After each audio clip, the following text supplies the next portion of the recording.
Саламатсыңарбы? Программалык камсыздоолор коопсуздугун долбоорлоо боюнча сабагыбызды улантабыз. 6-чы сабагыбыз UML жана класстардын диаграммаларына арналган. Сабактын мазмунун эсиңиздерге сала кетейин. Негизги максатыбыз бул сабактардан программалык камсыздоону иштеп чыгууда жана ошол программалык камсыздоонун коопсуздугун камсыздоодо кандайдыр бир иш жүргүзөбүз. Ишти баштаардан алдын ишти пландаштырабыз. Анан ишти канчалык туура пландаштырсак, иш ошончолук натыйжада жакшы бир жыйынтык берет деген максат менен дизайн же болбосо долбоорлоо иштерин жүргүзөбүз. Ошол долбоорлоо иштерин кантип жүргүзөбүз, кандай ыкмалары бар, негизи эле программалык камсыздоонун кайсы түрлөрү бар, архитектуралары кандайча болот, сымал ар кандай темаларга токтолуп келгенге аракет кылдык. Ошолордон дагы бир темасы UML жана класстардын диаграммалары. Негизи максаттан бирөө, программалык камсыздоолордун дизайнындагы максаттан бирөө бул ошо программалоо жаатында иштей турган топтордун, тайпалардын же болбосо кишилердин ортосунда бири-бирлерин түшүнө тургандай бир орток бир тил чыгаруу эле.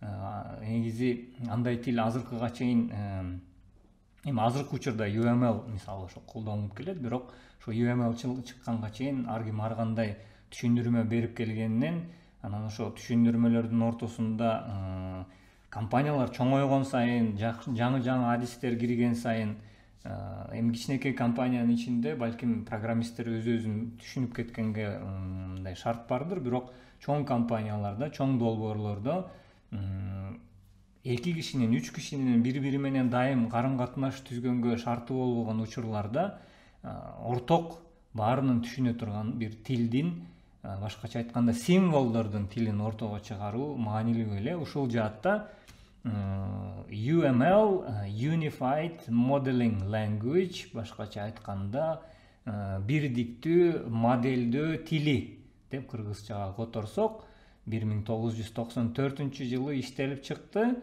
Азыркы учурда UML'дын экинчи версиясы 2005 жылдан бери, кыйла ортодо бир 15 жыл болгонуна карабастан, UML'дын экинчи версиясы дагы эле колдонулуп келет. UML негизги максаты бул ушул программалык камсыздоолор жаатында долбоорлоо жана дизайн иштеринде бир бирдиктүү тилди ортого чыгаруу, өзүнүн аталышынан да белгилүү болгондой бирдиктүү модельдөө тили. Анан расмий бир аныктамасы бар, ошол эле Википедиядан. UML бул системанын дизайнын визуалдаштыруунун стандарттуу жолун камсыз кылуу үчүн арналган программалык камсыздоо тармагындагы жалпы максаттуу өнүктүрүүчү модельдөө тили. Программалык камсыздоо тармагында дедик, бирок программалык камсыздоо тармагынан бул бирдиктүү тил кийинчерээк абдан популярдуу болгондон кийин эми ичиндеги колдонулган ыкмалар жеткиликтүү жана абдан жөнөкөй түшүнүктүү болгон үчүн башка жааттарда да колдонулуп баштаган. Негизи 1994 жылы бир аз кечирээк ортого чыкты. Сиздер да балким байкагансыз. Эми мындай тилди программалоо жаатында биз компьютер менен таанышканыбыз 1950 жылдардан бери, 70 жылдары персоналдык компьютерлер 80 жылдарга жакыныраак популярлаштырып, ар бир үйдө, өзгөчө батыш мамлекеттеринде үйдө да пайда болуп, негизи эле компьютеризация же болбосо ошо компьютер колдонуунун жалпылашуу учурунда эмнеге чыккан жок, 94 жылы гана чыкты деген суроолор туулушу мүмкүн. Кийинчерээк ошол себебине дагы кененирээк токтолгонго аракет кылабыз. Андыктан дагы бир жолу бир аныктамасын бере кетелик. Бирдиктүү модельдөө тили, Unified Modeling Language, дизайн иштеринде, ушу визуалдаштыруу иштерин башкача айтканда көз менен көрүлө турган деңгээлге алып келүү иштеринин bir стандартка стандартын камсыз кылуу максатында иштелип чыккан bir тил. Негизги максаттарына токтоло кетелик. Бул тил албетте дизайнды стандартташтыруу дедик, бирок стандартташтыруудан тышкары дагы мындай жалпылап келгенде кандай максаттары бар? Бул жалпы максаттагы модельдөө тили болгондуктан аны бардык модельдөөчүлөр колдоно алышат. Башкача айтканда бир жакка таандык, бир эле жерге таандык бир кубулуш же болбосо бир процесс эмес. Муну бардыгы дүйнө жүзүндө бардыгы түшүнө тургандай, башкача айтканда бир тилге же болбосо бир жалпы гана бир локалдык белгилүү бир чөлкөмдүн белгилүү гана географиянын түшүнө тургандай бир тилинден тышкары бардык модельдөөчүлөр тилине, динине эч кандай бир өзгөчөлүгүнө карабастан түшүнө турчу бир модельдөө тили. Анан UML объектиге багытталган өнүгүүнү системалаштыруу жана консолидациялоо үчүн объектиге багытталган концепциялар киргизгенден кийин пайда болгон. Бул жанагы эмнеге 1994-жылы гана ортого чыкты? Андан алдын эле дизайн иштери болгон эмеспи? Андан алдын дагы долбоорлоо иштери болгон эмеспи? Андан мурда эле чыкпайт беле десеңиздер, UML тилинин өзгөчөлүгү объектиге багытталган программалоо концепциясы ортого чыккандан кийин Object Oriented Programming, эсиңиздерде болсо, объектиге багытталган программалоо тили 90-жылдарда ортого чыгып баштады. Андан алдын программалоо тили концепциясы бир аз башкача эле. Негизи инструкциялардын негизинде ассемблер тилин балким эсиңиздердир, же издештирсеңиз болот. Ассемблер тилинде, башкача айтканда машинанын тилинде көбүн эсе программалоо иштери жүрдү эле. Кийинчерээк программалоо иштерин жалпылоо, жакшыртуу, оңойлотуу максатында объектиге багытталган программалоо тили иштелип чыккан. Ошондон баштап анан UML ортого чыкты. Ошол объектиге багытталган программалоо тилинде бир стандартка айланды. UML диаграммалар бизнес колдонуучулары, иштеп чыгаруучулар жана иштеп чыгуучулар, программисттер башкача айтканда, жана катардагы адамдар үчүн жасалган. Программалык камсыздоонун дизайнынан тышкары да колдонулушу мүмкүн. Акыркы мезгилдерде өзгөчө бул эми бир нерсенин концепциясын, ошол иштин ичиндеги жүрүш турушту, мамилелерди, бири-бири менен байланыштарды белгилөө жаатында бир стандарт же болбосо оңой ыкмалары болгон үчүн негизи UML тили кенен бир стандартка айланды. Ошентип UML бардык практикалык системаларды модельдөө же долбоорлоо үчүн колдонулган жөнөкөй модельдөө ыкмасы деп таянак чыгарууга болот десек.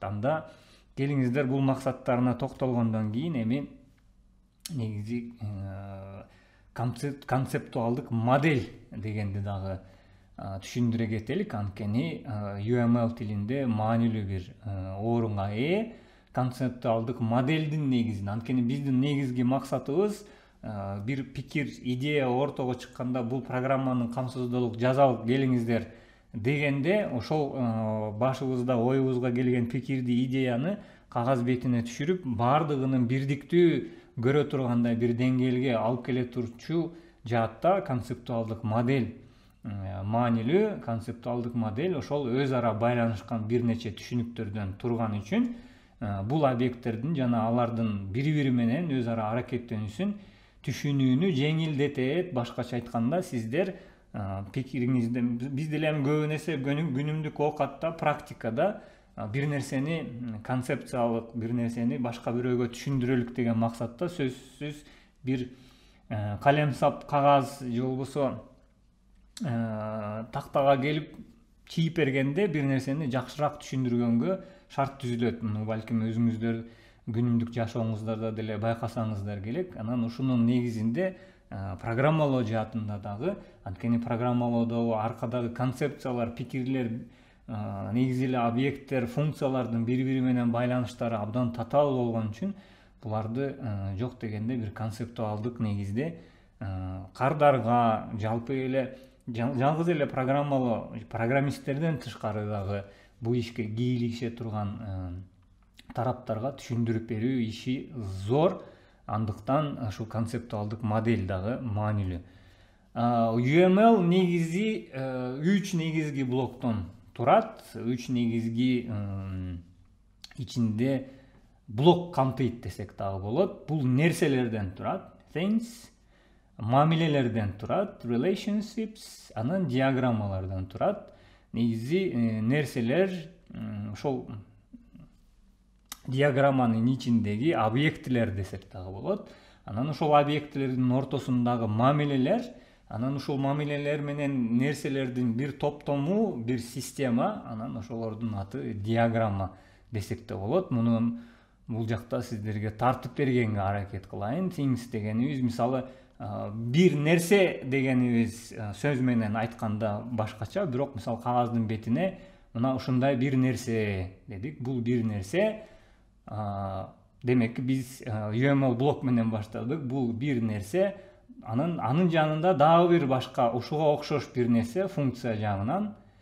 Анан функция жагынан бир аз башкачараак бир нерсе бар дедик. Булар эми баары үчөө тең нерсе болуп саналып атат. Нерсе дегенде сиздер конкреттүү бир кандайдыр бир географиялык локацияга же болбосо координатка ээ бир физикалык бир кубулуш көрүп турасыздар. Демек бул физикалык кубулуштардын ортосунда кандайдыр бир мамилелер бар.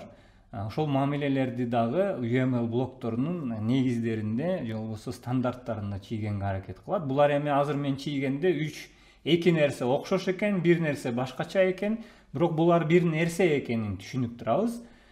Мындай ортосунан бир сызык чийип койсом, анда ушул 2 нерсе бири-бири менен бир мамиле түзүп жатканын же болбосо байланышта экенин дагы байкасаңыздар болот.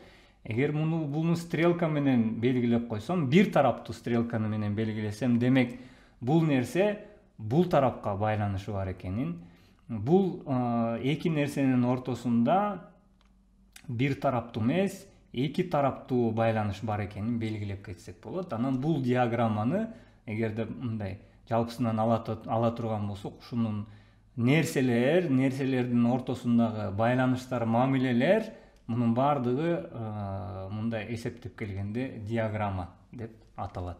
UML блокторунун негизги 3 түшүнүгү: нерселер, мамилелер, ошо нерселердин ортосундагы мамилелер жана диаграммалар.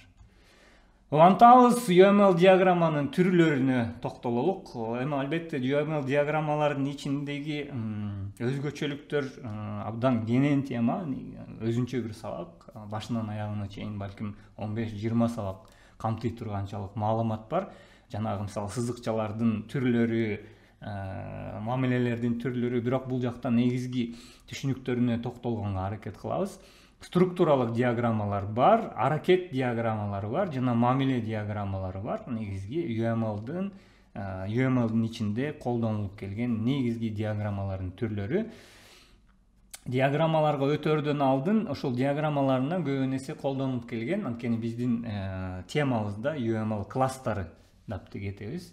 Диаграммалардын ичинде колдонулган объектилер, object деп атпайбызбы? Мындан алдын эсиңиздерде болсо объект багыттуу программалоого кичине токтолдук. Анткени чынында эле объект багыттуу, object oriented объект багытталган программалоо чыккандан бери негизи программалоо жаатында кыйла көп өзгөрүүлөр болду, бир революция болду десек болот. Анткени программалоо иши оңойлошту, тездешти. Эң негизги максат ал жакта объект багыттуу программалоодо эмне эле мындан алдын ассемблерде же болбосо инструкциянын негизинде программалоодо функциялар, маалыматтар, методдор ар кайсы өзүнчө жазылган болсо, объекттик программалоодо, объект багытталган программалоодо мунун баардыгы бир объекттин ичине топтолгонго аракеттенген. Мына бул жакта мисалда бир автоунаабыз бар. Ошо класстын аталышы дейлик.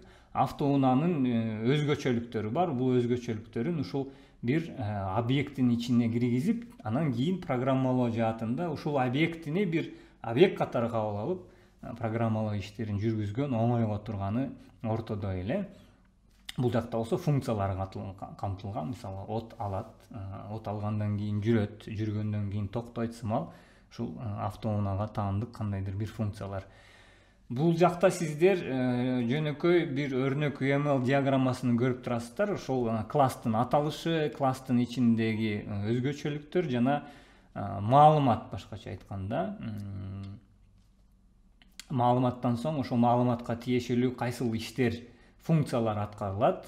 Ошондо 3 блоктон түзүлөт. Ушул UML диаграммасы бул жакта сиздер байкагандай shopping cart, customer, user, administrator, shipping info, order details, order деген бул жакта ошол бир нерсени сатып алуу жана сатып алгандан кийин кардарга ошол сатып алынган буюмду жөнөтүлүүсү боюнча сиздер көрүп тургандай бир UML диаграммасы.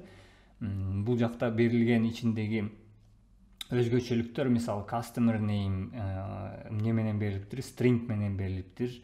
Анан сол тарапта сиздер көрүп тургандай, мисалы минус менен же болбосо минус символу менен же кошуу символу менен плюс символу менен белгиленген учурлар болот. Буларга дагы кийинчерээк токтолгонго аракет кылабыз. Бул эми бир өрнөк UML диаграммасы. Муну бир аз дагы чечмелегенге аракет кылабыз.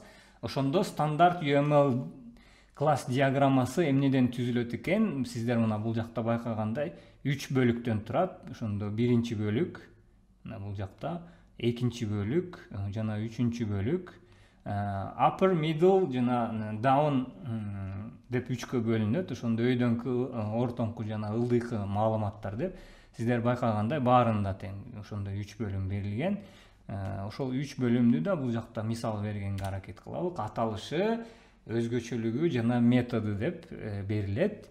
Name, attributes, methods. Ошондо ошол класстын аталышы эмне экени, эмне тууралуу бул класстын эмне экени ортого чыгарылат. Андан соң ошол класска тиешелүү өзгөчөлүктөн кийин ошол өзгөчөлүктүн негизинде жүргүзүлө турчу иш аракеттер метод деп аталат. Бул дагы UML класс диаграммасындагы негизги өзгөчөлүк. Эгерде мындай 3кө бөлүнгөн бир бөлүктү көрсөңүздөр, сразу мындан дароо эмнени тааныйсыздар? Үстүндө аталыш экен, ортосунда ошол аталышка таандык өзгөчөлүктөр, андан кийин ылдыйда болсо иш аракеттер. Этиш жагы көбүрөөк. Ортодо ататооч болсо, мисалы эң башындагы, ортосундагы өзгөчөлүктөрү ошол сын атооч, эң алдында болсо этиш. Эгер тил темасында уланта турган болсок.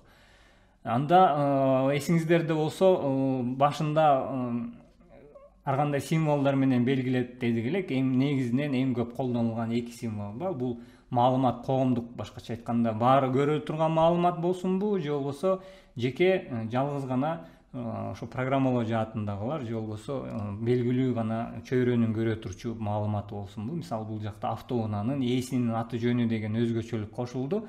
Аны мисалы баары көрбөсүн, белгилүү тарап эле көрсүн деген максатта жерде кое турган болсок, аны ушинтип кемитүү белгиси менен белгилеп койсок болот.